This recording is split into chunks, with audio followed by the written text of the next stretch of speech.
principalement vous enseignez actuellement en ligne. Peut-être que c'est à cause du Covid, peut-être c'est pour d'autres raisons.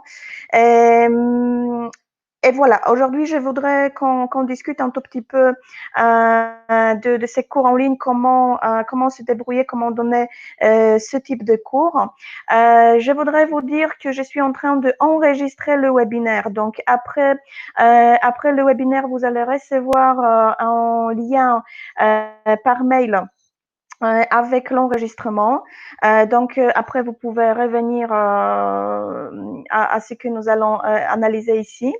De plus, je vais aussi partager avec vous certains documents, quelques ressources.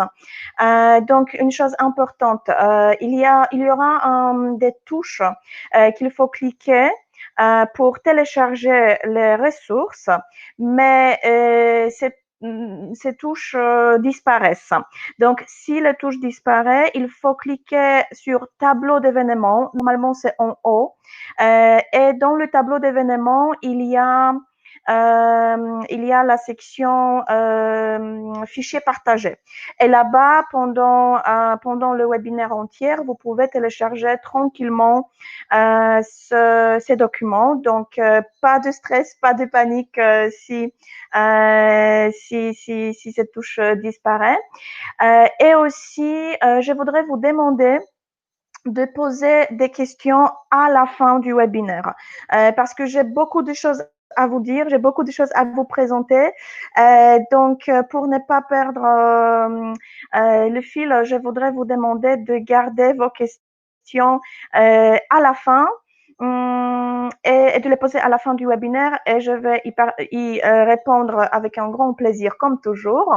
Et si, par exemple, vous avez une question très urgente, une question plus développée ou plus concrète, vous pouvez aussi m'écrire un mail. Pour le faire, il faut aller sur le site des experts et en écrivant un message, il faut cocher la section formation parce que moi, je suis responsable de la formation. Et comme ça, vous pouvez me contacter directement ou bien sûr aussi, vous pouvez écrire aux experts. Ils vont me transmettre le message. Ok, et pour les personnes qui ne me connaissent pas encore, parce que j'espère qu'il y a de nouvelles personnes, donc je m'appelle Dorota Padzik, je suis professeure de français à Varsovie. Je travaille dans une école privée, dans un centre de langue. Je suis aussi responsable de la méthodologie dans cette école. Et aussi, bien sûr, je suis une des experts. Donc, je travaille avec les experts depuis plus ou moins 4 ans. Et depuis un certain moment, j'organise ces webinaires, ces formations pour vous. Voilà, et c'est très sympa d'avoir ce contact direct avec vous. Ok, alors on commence les cours en ligne. Ma première question que je voudrais vous poser, est-ce que selon vous, les ressources des experts sont adaptées pour mener des cours en ligne? Vous avez ici un petit questionnaire, donc je voudrais que vous y répondiez.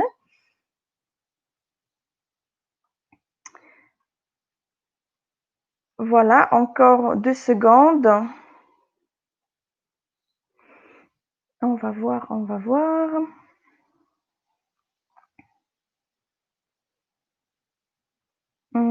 Je vous donne encore 5, 4, 3, 2 et la dernière seconde. OK. On partage les résultats. Ah, il y a même une personne qui pense que pas du tout. La majorité pense que plutôt oui. Et il y a aussi des personnes qui pensent que nos ressources sont adaptées parfaitement. Super. Pour les personnes qui ont répondu un peu ou pas du tout, et pour les autres aussi, je voudrais vous dire, je ne sais pas si vous savez, mais depuis que Covid a apparu, disons, dans le monde entier, nous avons décidé de adapter nos ressources aux cours en ligne. Alors, quand vous entrez sur la page d'accueil de notre site, vous avez ici une section liste des ressources modifiées pour vos cours en ligne. Alors, vous pouvez télécharger les ressources qui avant étaient par exemple uniquement en PDF. Maintenant, vous pouvez les télécharger dans un format différent, par exemple PowerPoint ou JPG. Donc, c'est aussi possible.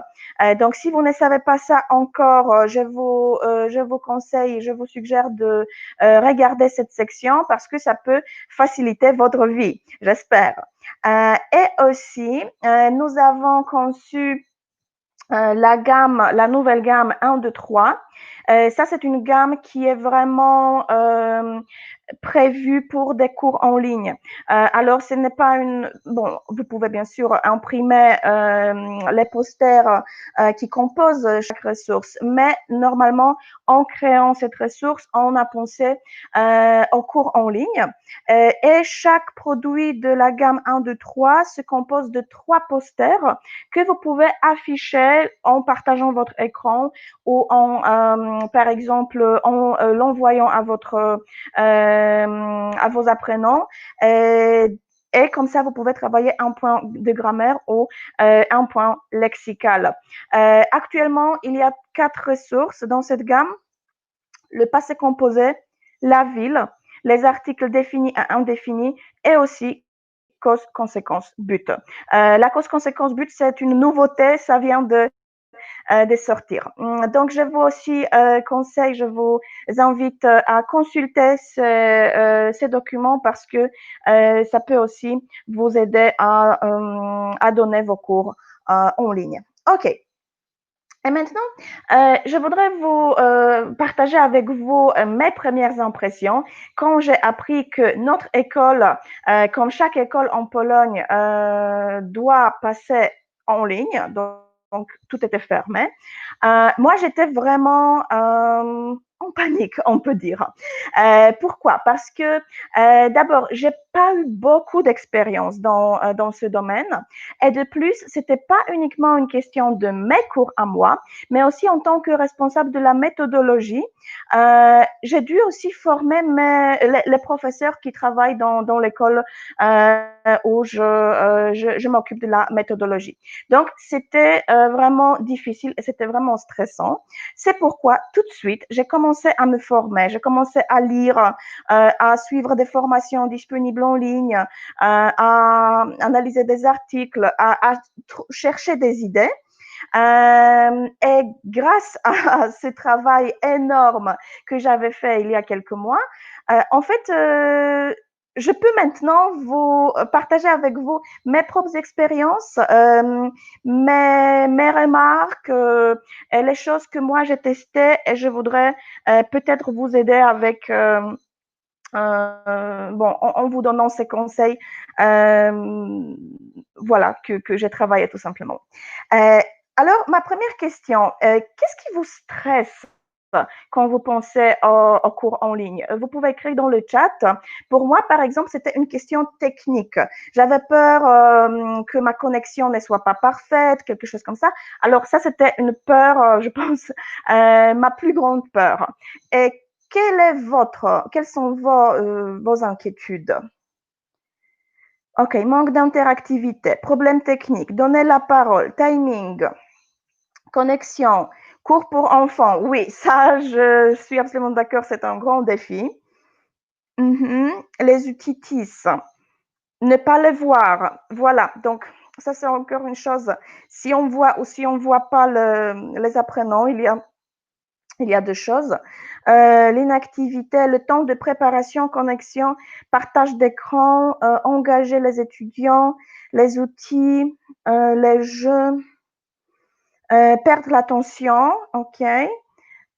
Si mes étudiants comprennent ou pas, connexion technique.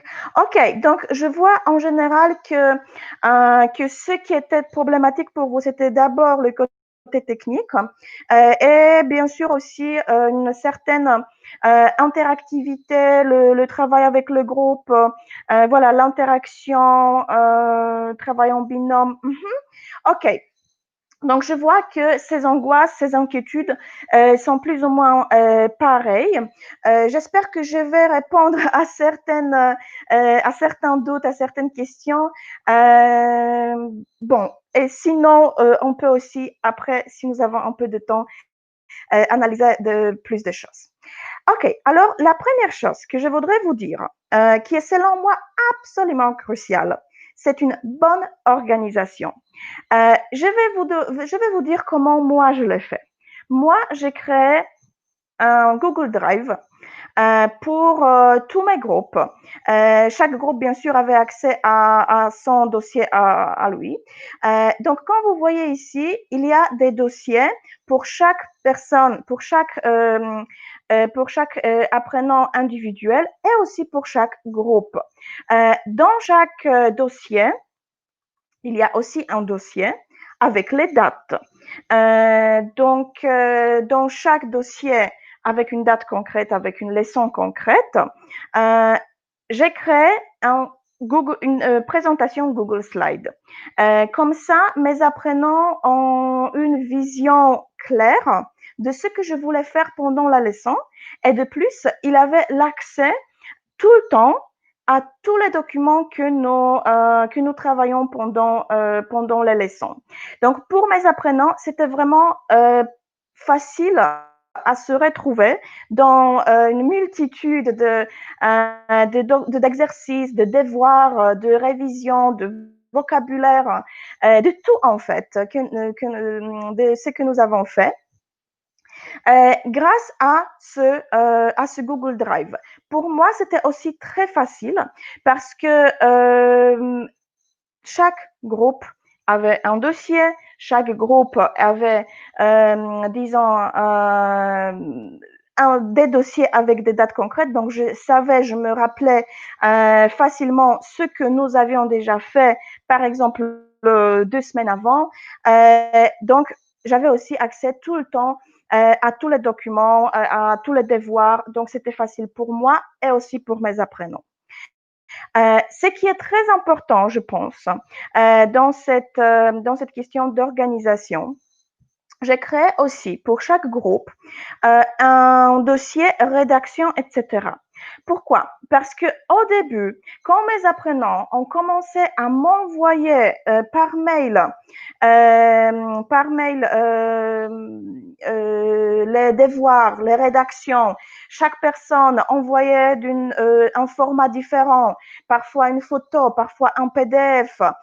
Tous les groupes m'envoyaient le même jour, par exemple dimanche soir, tous les devoirs. C'était une catastrophe. Je pouvais pas me retrouver dans vraiment une avalanche de mails. J'étais pas capable de gérer cette quantité de mails et aussi le nombre de pièces jointes envoyées par mes apprenants. C'est pourquoi très vite, j'ai créé un dossier rédaction, etc., où mes apprenants uploadaient leur rédaction ou leurs devoirs supplémentaires, des exercices qu'ils faisaient. Donc, c'était vraiment très pratique. Je vous suggère aussi de demander toujours à vos apprenants de ne pas prendre des photos de leur travail, de leur rédaction ou de leurs devoirs. Pourquoi? Parce que c'est vraiment très difficile de corriger, d'ajouter des commentaires à des photos. Donc, demandez à vos apprenants de créer un PDF, éventuellement un document qui peut être manipulé, donc par exemple le Google Doc. C'est aussi possible. Mais une petite astuce, dites tout de suite à vos apprenants de ne pas, par exemple, écrire sur le papier et après prendre une photo. Donc, c'est un cauchemar pour vous. Avec les PDF, ça marche beaucoup plus facilement. OK, donc ça, c'est important. Et aussi, si nous, par exemple, voulons que nos apprenants écoutent un document ou qu'ils lisent quelque chose, vous pouvez aussi mettre tous les documents audio, tous les liens, tout ce que vous voulez dans les dossiers. Ok, sur Classroom, on peut faire des commentaires directement sur la photo. Oui, voilà. Moi, je n'ai pas utilisé, donc moi, je parle uniquement de mes expériences à moi. Mais bien sûr, si vous avez d'autres astuces ou d'autres informations qui peuvent être utiles pour les autres, n'hésitez pas. Et aussi, je voudrais vous suggérer de ne pas communiquer avec vos apprenants sur différentes plateformes. Donc, si vous décidez d'utiliser Google Drive plus mail, restez sur Google Drive plus mail. Si vous voulez créer un groupe sur Facebook, restez sur Facebook. Si c'est Apple Learn, restez sur Apple Learn. Donc, c'est vraiment important de ne pas multiplier les plateformes de communication parce que c'est très facile de se perdre dans tout ça. Donc, concentrez-vous sur une, deux au maximum plateformes de communication. OK. La deuxième chose, je voudrais souligner ici que une leçon en ligne doit être efficace. Qu'est-ce que ça veut dire efficace?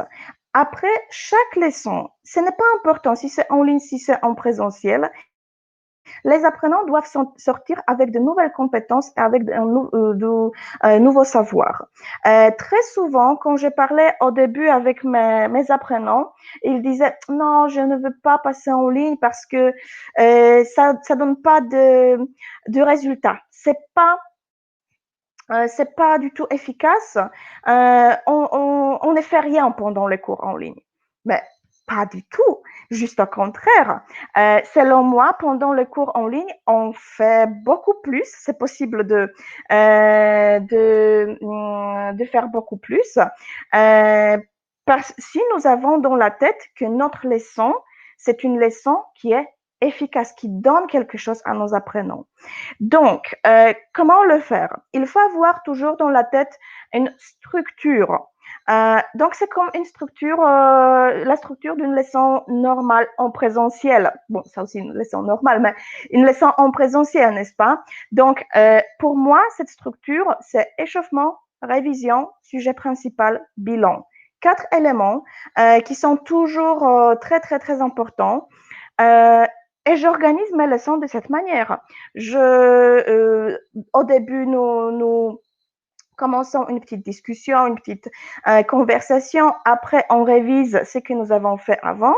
Après, donc la plus grande partie, c'est le sujet principal. Bien sûr, je répète les étapes. Donc, échauffement, révision, sujet principal et bilan. Donc voilà, après nous avons le sujet principal qui occupe la plus grande partie et après le bilan qui englobe tout ce que nous avons fait pendant cette leçon.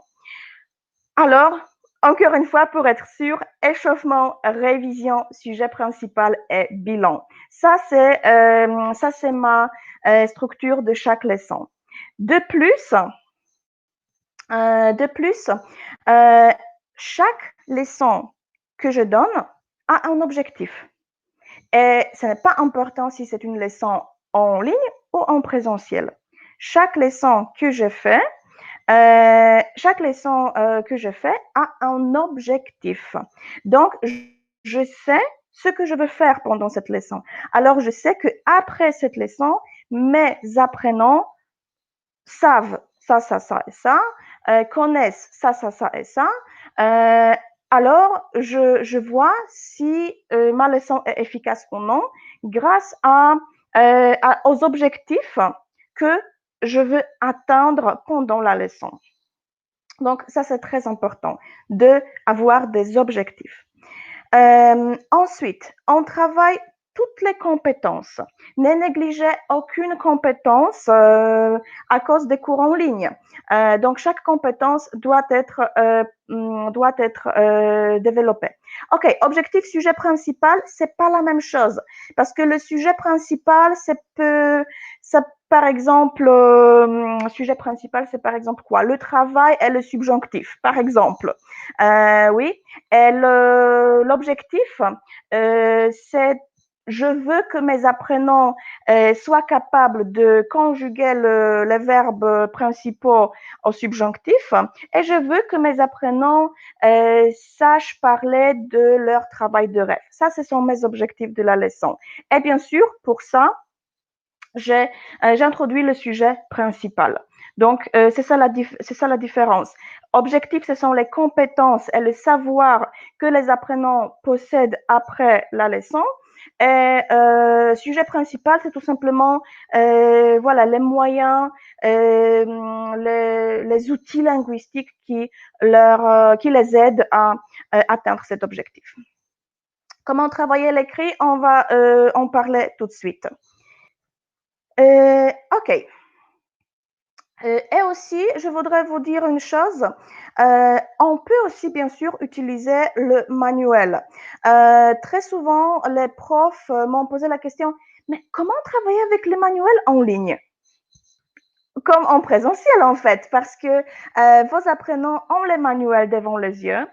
Donc, ce n'est pas nécessaire de chercher ailleurs, de chercher des documents sur Internet tout le temps. Vous avez le manuel, donc vous pouvez l'utiliser, bien sûr. Vous donnez la page, l'exercice, vous demandez de lire un texte et c'est aussi possible d'utiliser le manuel.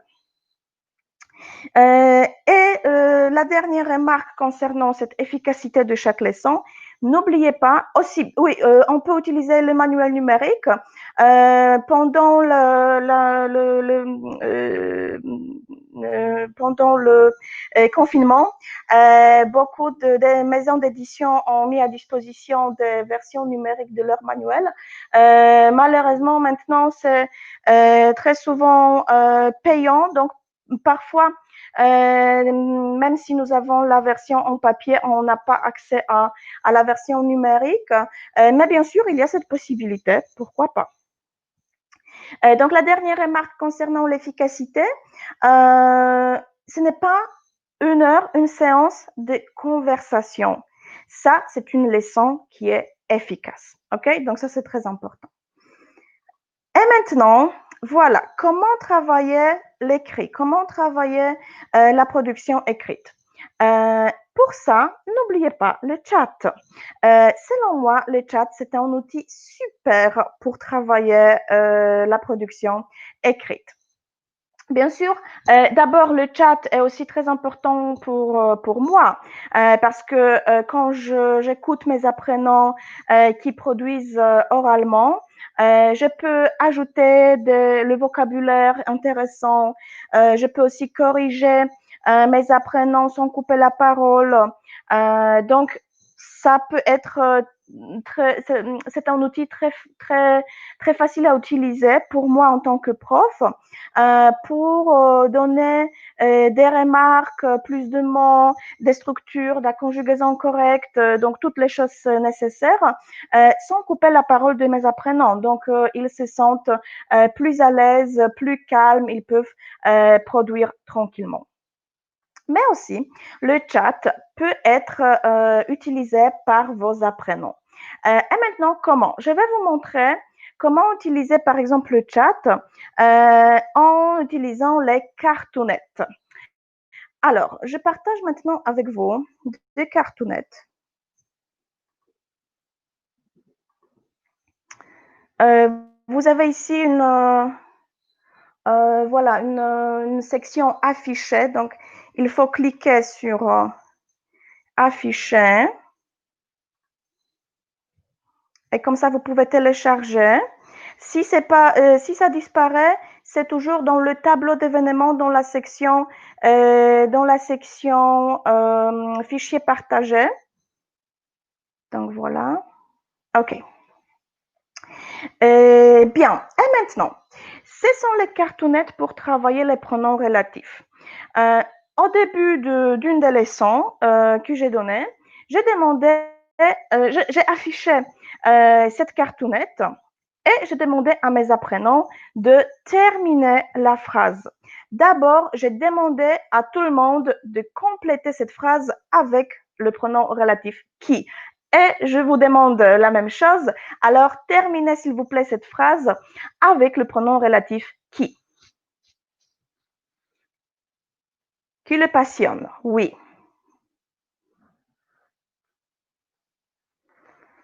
Qui me fait rêver? Qui change de ses habitudes, qui coûte cher, qui le fait voyager, qui commence par la fin, qui a été recommandé, qui part de la Belgique, qui lui permet d'apprendre, qui a une belle couverture. Voilà.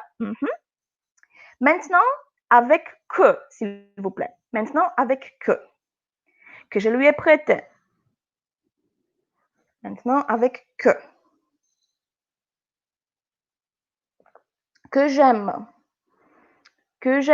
qu'il a acheté, que j'ai adoré, que j'ai déjà lu, que je lui ai recommandé, que nous lirons ensemble.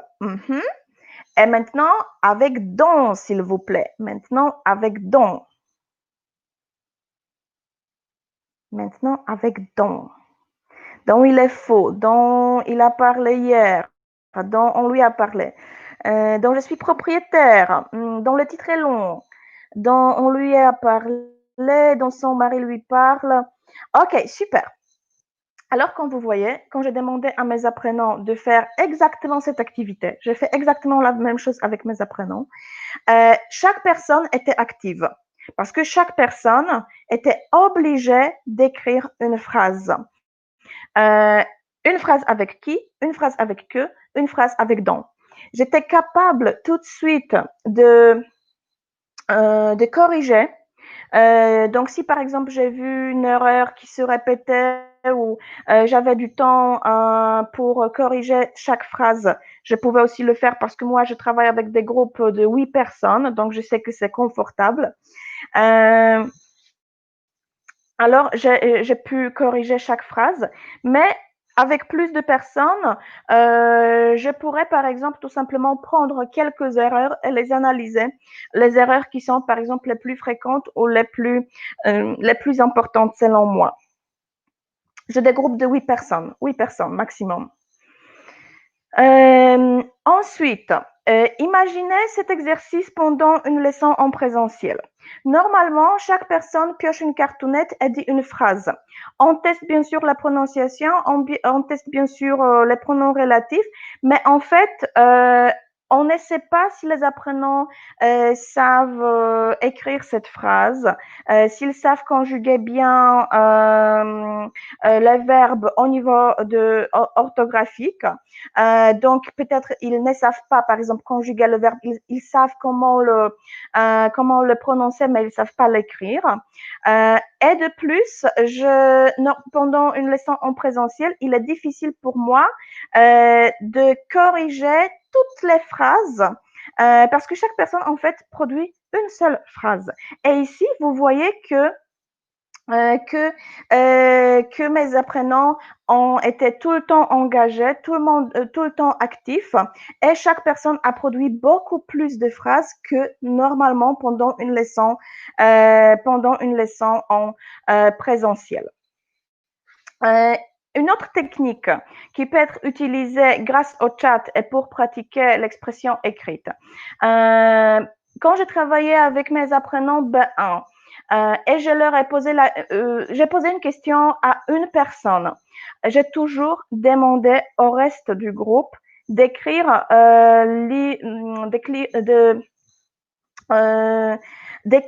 leurs réponses dans le chat. Alors, par exemple, une personne était en train de produire, était en train de répondre aux questions.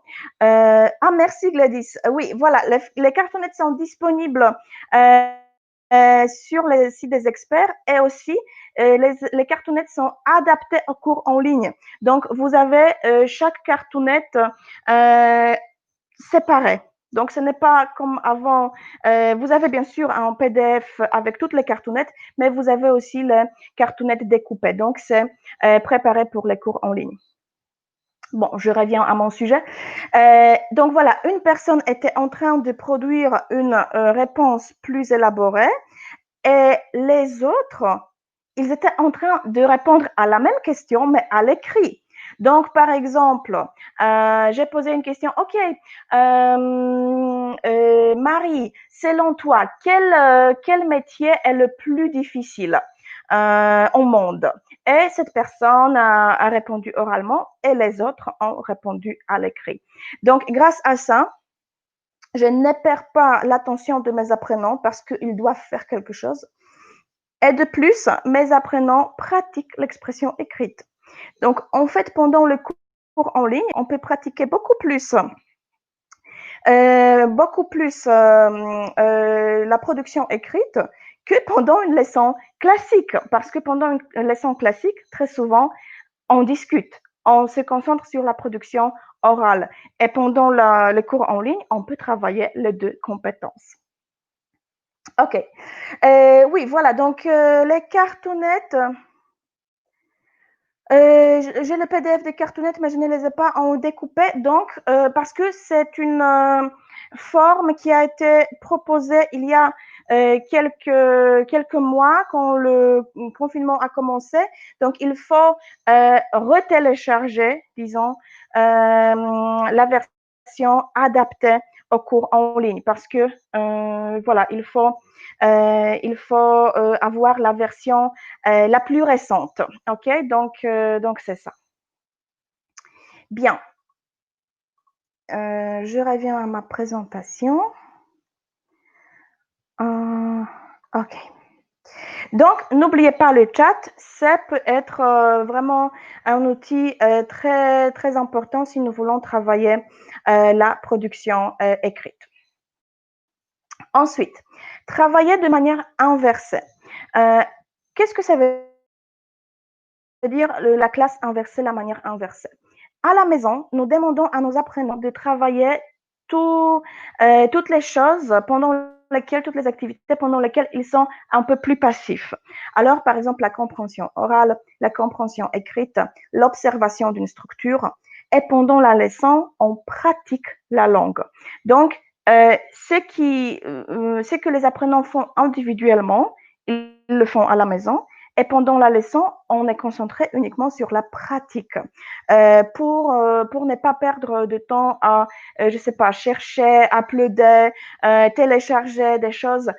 On est uniquement sur la pratique. Comment le faire avec les ressources des experts? Je partage avec vous maintenant une grammafiche impératif. Vous pouvez la télécharger maintenant. Donc, je vous donne 30 secondes pour la télécharger. Sinon, c'est toujours dans le tableau d'événements. Les A1 ont du mal à travailler la compréhension orale tout seul. Mais pourquoi? Si les questions sont bien adaptées au niveau, ils sont capables, selon moi, de répondre à ces questions. Donc, je ne sais pas pourquoi. OK, bien. Donc, comment travailler avec les grammafiches de manière inversée? D'abord, nous avons une activité préparatoire. Ce sont les activités de discussion, quelques questions ouvertes, quelques questions générales, et nous terminons notre séance avec ces questions. Donc, nous faisons une activité préparatoire à la fin de la leçon pour introduire d'une certaine manière le sujet des devoirs et le sujet qui va être travaillé pendant la séance suivante. À la maison, les apprenants regardent, comme ici, une vidéo et ils doivent répondre à 2 questions. Il faut regarder la vidéo, souligner les objets et aussi compléter les phrases avec les formes de l'impératif. De plus, vous demandez à vos apprenants d'analyser à la maison la règle de grammaire. Donc, ils le font aussi à la maison, ils le font tranquillement, ils l'observent. Pendant la séance suivante, qu'est-ce qu'on fait? D'abord, on doit vérifier, bien sûr, on vérifie les devoirs, Et après, on vérifie si les apprenants ont bien compris la théorie et la règle. Comment le faire? Par exemple, on peut leur poser un QCM, comme ici. Vous pouvez jouer le rôle des apprenants.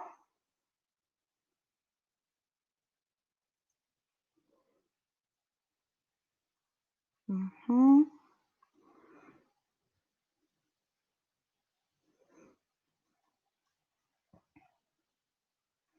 Et moi, j'ai utilisé ici les Click Meeting, alors cette plateforme que j'utilise. Mais vous pouvez tout simplement avoir QCM sous forme de Google Forms. Ça peut marcher aussi. Ou aussi tout simplement créer des diapos avec des questions. C'est aussi possible. Google Forms, c'est ça. Google Forms. OK. Bien sûr. Donc, l'imparfait exprime un ordre, l'impératif a 6 personnes grammaticales, la forme de promène est correcte. Donc, vous voyez ici, nous avons ici quelques petites questions de compréhension. On voit si nos apprenants ont bien compris la règle analysée à la maison. Si ce n'est pas le cas, on réexplique, on donne plus d'exemples, on réanalyse la théorie.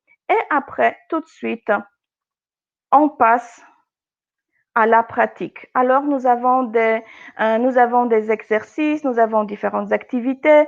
Donc, vous avez ici une grammafiche complète et tout ça, vous pouvez faire en ligne pendant une séance pour pratiquer la forme de l'impératif. OK?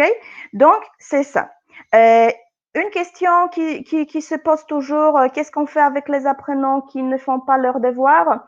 Moi, je fais une seule chose. Je ne demande pas à mes apprenants de, par exemple, regarder la vidéo pendant la leçon ou de ne pas faire ce devoir pendant la leçon parce que je perds tout de suite la motivation des deux groupes, du groupe qui a fait les devoirs et du groupe qui n'a pas fait de devoirs. Ceux qui ont fait les devoirs, ils voient que ça n'avait pas de sens parce que de toute façon, on répète la même chose. Et les personnes qui n'ont pas fait de devoirs, ils vont plus faire de devoirs parce qu'ils voient que s'ils ne les font pas, ils peuvent le faire pendant la leçon. Donc, par exemple, si quelqu'un ne fait pas de devoirs, n'est pas actif, je demande toujours à une personne qui l'a fait de, par exemple, expliquer quelque chose. Et comme ça, cette personne qui n'a pas fait les devoirs est invitée à la discussion, mais ce sont des autres personnes ce sont les autres personnes qui expliquent, par exemple, la théorie ou expliquent quelque chose aux autres. OK. Ensuite, ma présentation. Donc, ça, c'est travail de manière inversée. Ensuite, moins donne plus. N'oubliez pas que ce n'est pas nécessaire de proposer à nos apprenants tout le temps des applications différentes, des jeux différents, je sais pas, des feux d'artifice pendant la leçon, alors toutes les activités avec l'effet waouh, parce que ce sont les apprenants qui sont devant l'ordinateur et ils doivent être plus stimulés, ils doivent être plus motivés et ils doivent être plus engagés. Non, parce que comme ça, au bout de 3 leçons, vous allez perdre tout de suite la motivation des apprenants parce que tout simplement, ils seront trop stimulés. Les apprenants vont avoir trop de choses à faire et en fait, les activités avec cet effet waouh ne feront plus leur travail. Donc, ce n'est pas nécessaire de donner 1000 jeux pendant une leçon avec des applications différentes, mais une activité avec un effet waouh pendant une séance, ça suffit. Vraiment, Ce qui est le plus important, c'est l'efficacité de notre leçon et pas les feux d'artifice pendant notre séance. Ce n'est pas toujours nécessaire d'être cool à tout prix, mais bien sûr, on peut pimenter nos leçons avec des activités qui sont super, qui sont fun, qui sont cool, mais il ne faut pas exagérer. Il faut se concentrer sur le contenu pour que le contenu soit plus important que la forme. Voilà. Et aussi, très souvent, les profs ont peur de ne pas pouvoir jouer pendant le cours en ligne. Bien sûr, c'est possible. Comment le faire? Je vous donne un exemple. Je vous pouvez télécharger maintenant 2 cartes de jeux d'intrus. Alors, vous pouvez télécharger maintenant ces cartes.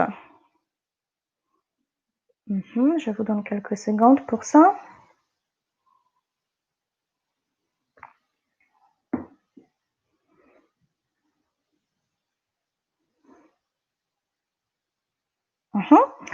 OK. Et qu'est-ce qu'on fait? De nouveau, on peut utiliser Google Forms. Moi, j'utilise ClickMeeting ici, mais vous pouvez aussi utiliser le chat. Vous demandez à vos apprenants d'indiquer l'intrus. Alors, selon vous, quel est l'intrus parmi puisque, grâce à, donc, comme, car?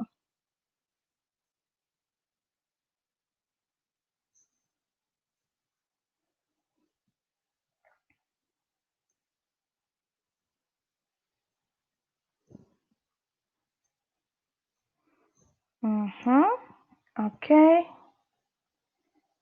Voilà. On va voir, il y a des personnes qui pensent grâce à, il y a des personnes qui pensent donc.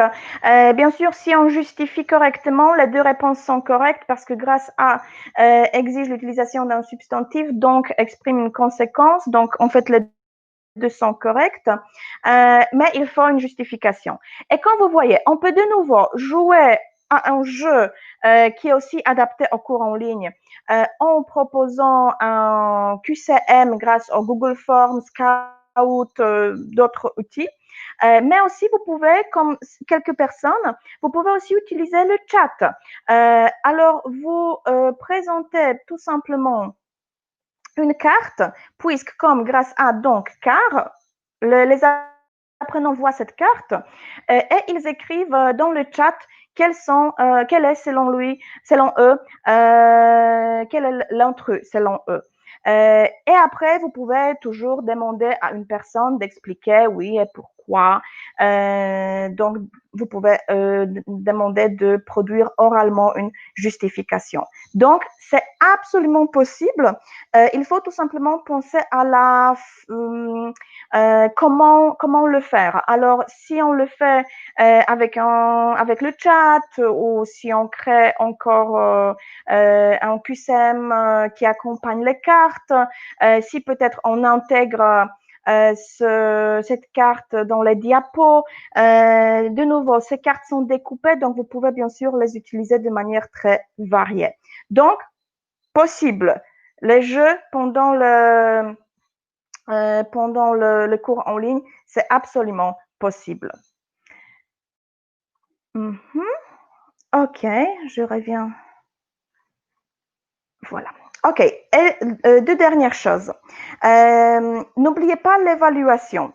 Et ça, c'est aussi une erreur, selon moi, que les professeurs ont fait pendant ce semestre en ligne. Ils ont dit non, ce n'est pas nécessaire d'évaluer les apprenants, de leur proposer des tests, des contrôles, parce que de toute façon, ils sont devant l'ordinateur, donc ça n'a pas de sens. Selon moi, l'évaluation a toujours du sens.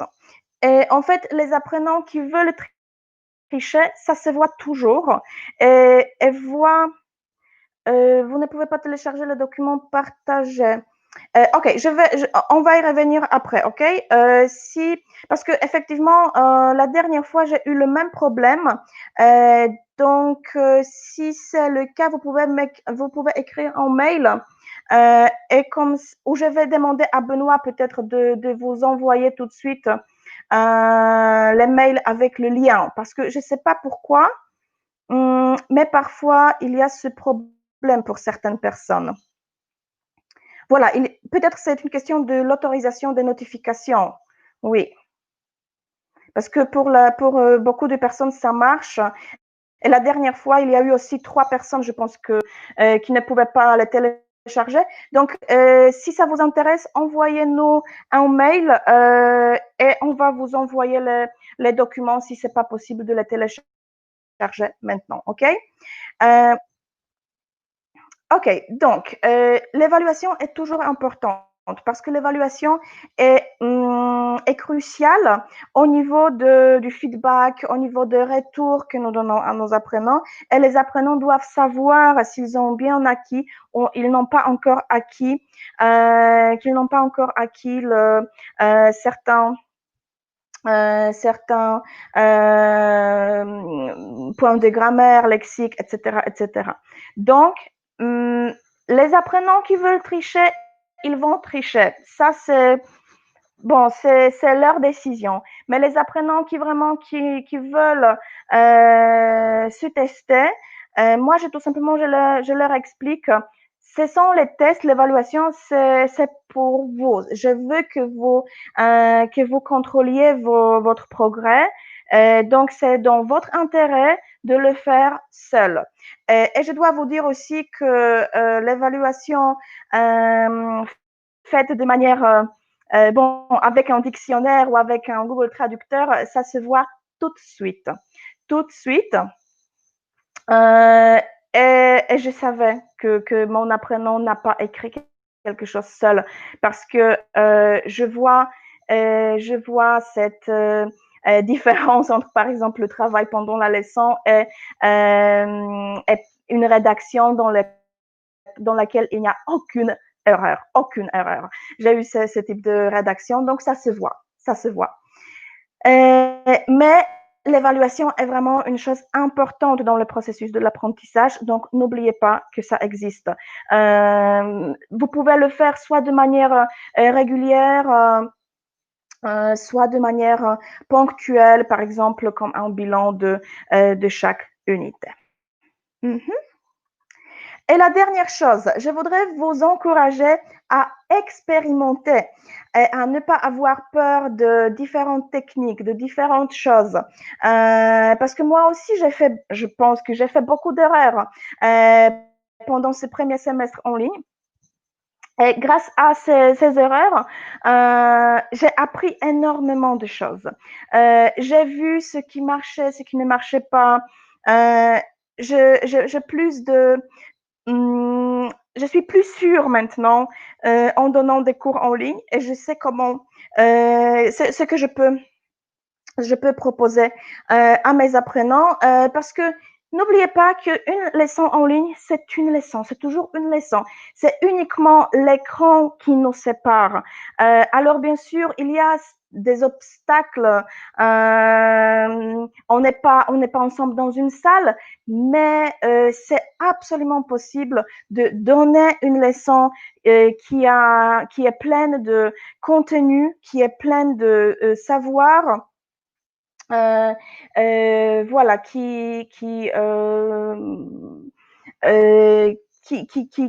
est vraiment qui est de valeur, je dirais. Donc, n'oubliez pas que c'est possible. OK, et maintenant, je voudrais voir vos questions. OK, alors, par exemple, nous avons une question. Tuc, tuc, tuc, voilà. Et comment... Ah, une seconde. Et voilà, une question technique. OK, je ferme ça. Comment faire en ligne les jeux où on doit piocher? Alors, si c'est un jeu où on doit piocher, c'est moi qui pioche, tout simplement. Alors, par exemple, Euh, je fais Google Slide. Bon, je fais une présentation Google Slide. J'ai choisi quelques cartes grâce aux cartes adaptées au cours en ligne. Et tout simplement, je change de diapo et comme ça, je pioche pour mes apprenants. Donc, c'est ça. Euh, Ok, une autre question. Lors de vos leçons en ligne et en direct, vous ne parlez que français ou également la langue maternelle des apprenants? Moi, uniquement le français. Je ne parle jamais, je n'utilise jamais ni la langue anglaise, ni la langue polonaise, ni aucune langue différente du français. Ça, c'est ma règle générale, ma règle qui est vraiment très importante pour moi. Je n'utilise jamais la langue maternelle. Comment faire marcher l'interaction?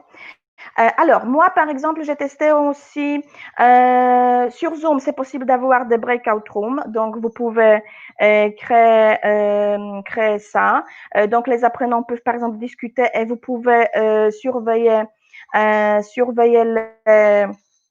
les conversations.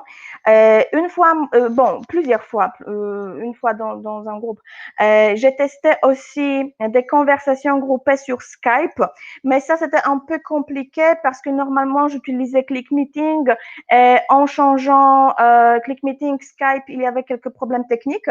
Mais si vous utilisez uniquement Skype, ça marche bien. Avec un groupe, j'ai utilisé uniquement Skype et ça a bien marché. Donc, j'ai créé des conversations groupées avant la leçon et après, j'ai appelé chaque binôme ou chaque trio pour qu'ils discutent ensemble. Et après, on revenait à notre conversation en groupée de toutes les personnes. Comment peut-on acheter la ressource des cartes? Alors, toutes les ressources sont toujours disponibles sur le site des experts. Je vous invite, si vous êtes abonné, vous avez accès à toutes les ressources. Et si vous n'êtes pas abonné, vous pouvez acheter chaque ressource séparément. Donc, tout est disponible là-bas. Si on travaille avec un manuel, je ne partage pas le manuel sur l'écran pour les étudiants. Il est quelquefois difficile de s'orienter et de trouver l'exercice. C'est vrai. Et moi, par exemple, en faisant la présentation Google, j'ai scanné les exercices du manuel qui m'intéressaient et je les ai intégrés dans la présentation Google. Et comme ça, ils voyaient de quel exercice je parlais. Donc, si vous n'avez pas de version numérique grâce à des plateformes proposées par des maisons d'édition, vous pouvez aussi, par exemple, scanner uniquement pour aider vos apprenants à s'orienter dans le manuel. Comment faire pour le travail en pair? Donc, comme j'ai déjà dit, sur Zoom, c'est possible avec le breakout room. Sur Skype, on peut faire des conversations groupées séparées. Pour d'autres outils, je ne sais pas parce que je n'ai pas testé. Sur ClickMeeting, par exemple, c'est pas possible. Pour les enfants, alors ça c'est une question qui revient systématiquement pendant les webinaires. Et malheureusement, moi, je ne suis pas capable de vous répondre à cette question parce que je ne travaille pas du tout avec les enfants. En général, tous les experts ne travaillent pas avec les enfants. Ce n'est pas le public avec lequel nous travaillons. On doit y penser pour trouver peut-être quelqu'un qui connaît ce public pour proposer des activités pour les enfants, mais on ne se sent pas compétent dans ce domaine. Donc, malheureusement, je ne peux pas vous répondre, Adeline. Je suis vraiment très, très, très désolée parce que je n'ai pas d'expérience. Je ne veux pas vous dire des bêtises. On peut faire des groupes dans chaque... Voilà, on se promène dans chaque groupe. Ok. Voilà, pour les enfants, pensez aux activités où les enfants peuvent bouger, aller chercher quelque chose dans la maison, faire des activités avec des gestes, chanter. Merci Anne-Marie, vous avez répondu à la question. Donc voilà, quelques astuces comme ça. Mmh. Voilà, les ressources enfants peut-être dans l'avenir. Encore quelques questions? OK, je vois pas plus de questions. Alors, je voudrais vous laisser encore avec une réflexion. N'oubliez pas que ces cours en ligne vont se développer si on le veut ou non, parce que, les nouvelles technologies nous entourent chaque jour et c'est vraiment inévitable que les apprenants voyagent de plus en plus souvent. Ils veulent continuer leur apprentissage et c'est presque pas possible de ne pas se confronter à cette forme des cours à un certain moment. Et le coronavirus a accéléré ce processus, mais je pense que c'est tout simplement inévitable. OK, alors, comme toujours, je vous remercie énormément et c'était un grand plaisir, comme toujours.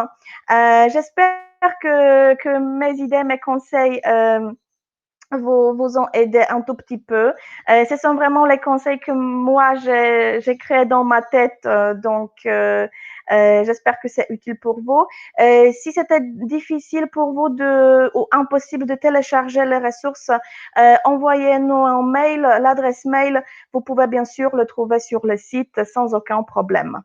Euh, euh, alors, merci beaucoup. Je croise les doigts pour vous et bonne continuation. Merci. Au revoir, bonne journée, bon après-midi.